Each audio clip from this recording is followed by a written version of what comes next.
మీ ఓటీఆర్‌లో ఈ ఒక్కటి మిస్ అయితే మీరు ఎలిజిబుల్ అయినా అప్లై చేయలేని సిట్యుయేషన్ రావచ్చు.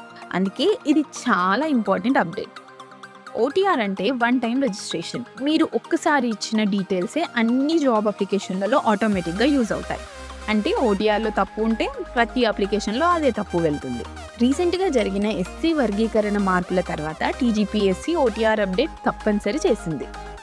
ఇప్పుడు ఇచ్చే డేటానే రాబోయే అన్ని అప్లికేషన్లలో యూజ్ అవుతుంది.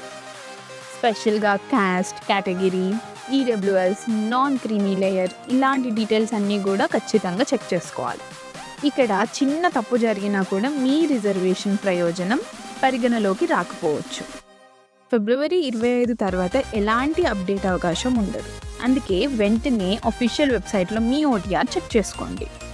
ఓటీఆర్ ఎలా అప్డేట్ చేయాలో పూర్తి స్టెప్ బై స్టెప్ వీడియోలో ఉంది. ఇప్పుడే చెక్ చేయండి.